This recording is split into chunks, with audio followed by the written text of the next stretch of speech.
Bismillahirrahmanirrahim. Assalamu alaikum. This is Main again and welcome to explorepsyche. As you all know that हम पिछले lectures में origin या history of psychology पे बात कर रहे थे और जो मेन कंट्रीब्यूशंस थी हिस्ट्री में तमाम नहीं बट जो मेन थी या इम्पोर्टेंट थी वो हमने डिस्कस किए। सो हमारा अब अगला नेक्स्ट टॉपिक है गोल्स ऑफ साइकोलॉजी। इसके कुछ साइकोलॉजी कुछ अपनी कंट्रीब्यूशन जो दे रही है उसके कुछ इम्पोर्टेंट गोल्स हैं, तो उन पे हम बात करेंगे।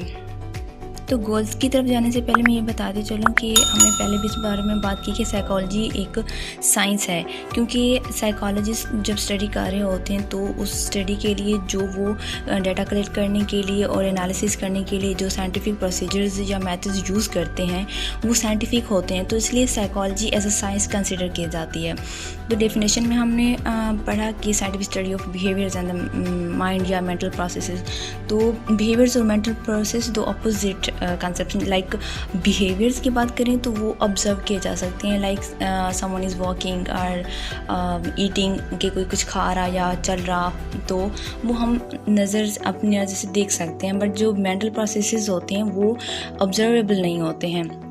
जैसे कि हमारी फीलिंग्स हैं या हमारी थिंकिंग है, मतलब हम क्या सोच रहे हैं हम उसको ऐसे सामने से कुछ देख नहीं सकते हैं या उसको ऑब्ज़र्व नहीं कर सकते हैं। या हमारी जो मेमोरीज़ हैं जो हमारी माइंड में सेव हैं उनको भी हम ऐसे एज इट जैसे बिहेवियर को ऑब्ज़र्व किया जा सकता है ऐसे हम उसको ऑब्ज़र्व नहीं कर सकते हैं। तो ये कंसेप्ट था। उसके बाद हम चलते हैं मेन गोल्स। तो साइकोलॉजी के 4 मेन गोल्स हैं या जो इम्पोर्टेंट गोल्स हैं जिन पे वो काम करती है। डिस्क्राइब करना, लेकिन बिहेवियर को की description, explanation, prediction and control. फिर आगे हम इनको डिटेल्स में इनको स्टडी करते हैं कि वन बाय वन ये क्या है, इनका मतलब क्या है। तो so let's talk about the first one, describe. यानी कि ये बिहेवियर के हाउ के अबाउट बात करता है। ये किसी बिहेवियर को अंडरस्टैंड करने का फर्स्ट स्टेप होता है। डिस्क्राइब यानी कि डिटेल्स में उस बिहेवियर को अंडरस्टैंड करना, यानी कि किसी एक बार में आप एक लाइन में या एक सेंटेंस में बात करना नहीं बल्कि उसको इन डिटेल स्टडी करना। ये हमें बताती है कि कौन सा बिहेवियर हुआ है या क्या हुआ था, कि क्या हुआ है उस टाइम में। इसमें हम उस पूरी जो सिचुएशन होती है या बिहेवियर होता है उसको हम क्लासीफाई कर देते हैं, इनकी क्लासिफिकेशन कर देते हैं उसको डिस्क्राइब करने के लिए।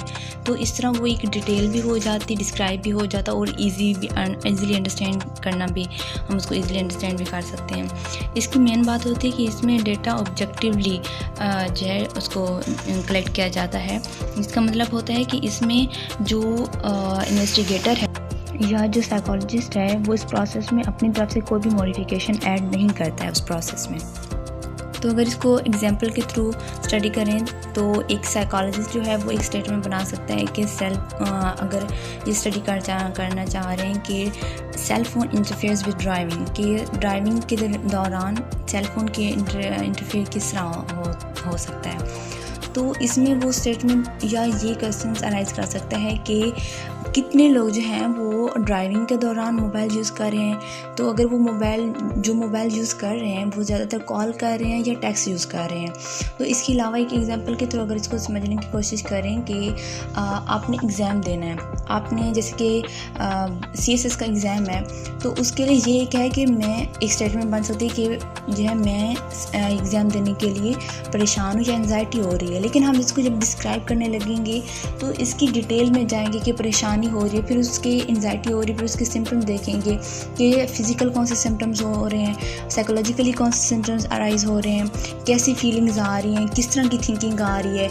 ये सारी चीज़ें हैं वो इस तरह हम डिस्क्रिप्शन में इस तरह ऐड करते हैं।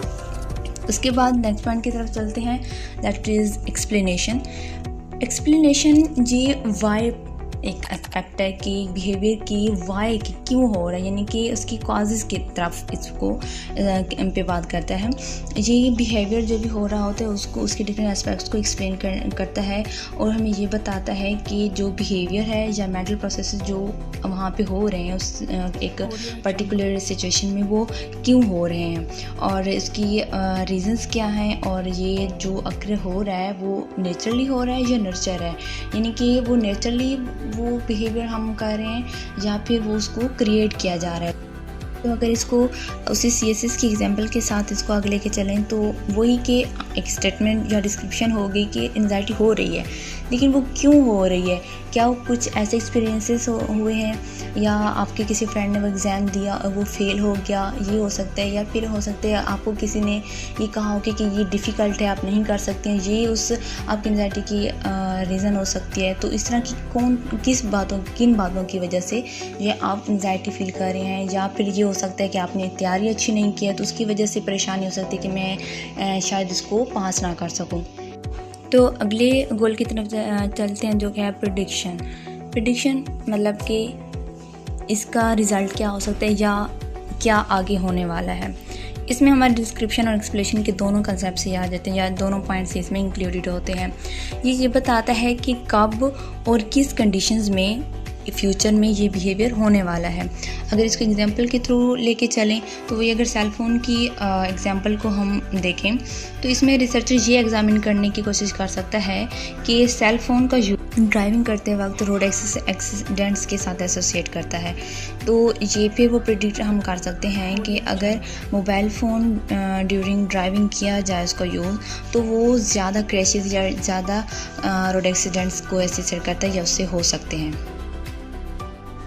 So the next goal is control या मॉडिफिकेशन। लाइक ये हमें ये बताता है कि किस तरह आप किसी बिहेवियर को चेंज करके या उसमें कुछ फैक्टर्स ऐड करके अपने डिज़ायर्ड आउटकम ले सकते हैं। तो ये हमें इसमें हम अपनी कुछ साइकोलॉजिकल इन्फॉर्मेशन या कुछ मेथड्स अप्लाई करके अपना डिज़ायर्ड गोल अचीव कर सकते हैं।